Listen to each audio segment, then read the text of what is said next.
que la volonté du Seigneur se fasse. En ces jours-là, nous fîmes nos préparatifs et nous montâmes à Jérusalem.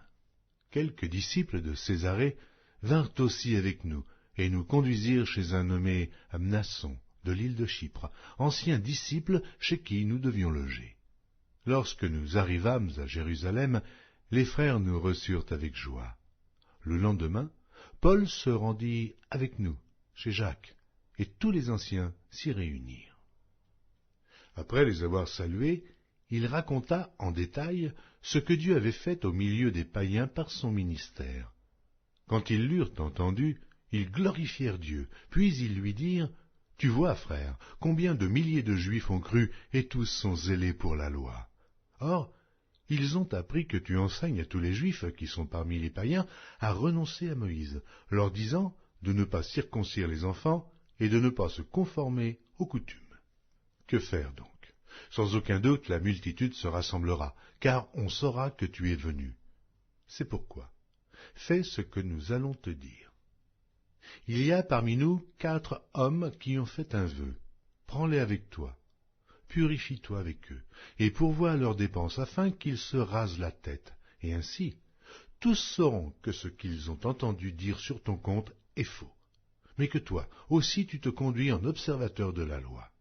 À l'égard des païens qui ont cru, nous avons décidé, et nous leur avons écrit, qu'ils eussent à s'abstenir des viandes sacrifiées aux idoles, du sang, des animaux étouffés et de l'impudicité. Alors Paul prit ces hommes, se purifia, et entra le lendemain dans le temple avec eux, pour annoncer à quel jour la purification serait accomplie, et l'offrande présentée pour chacun d'eux.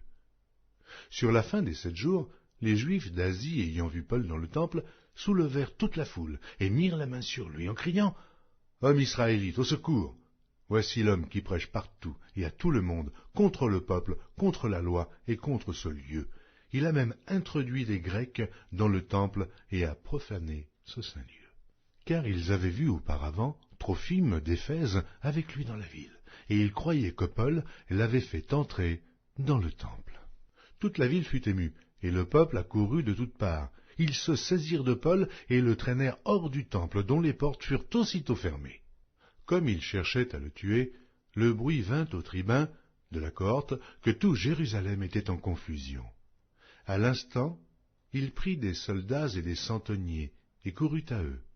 Voyant le tribun et les soldats, il cessèrent de frapper Paul. Alors le tribun s'approcha, se saisit de lui et le fit lier de 2 chaînes, puis il demanda qui il était et ce qu'il avait fait. Mais dans la foule les uns criaient d'une manière, les autres d'une autre. Ne pouvant donc rien apprendre de certains à cause du tumulte, il ordonna de le mener dans la forteresse. Lorsque Paul fut sur les degrés,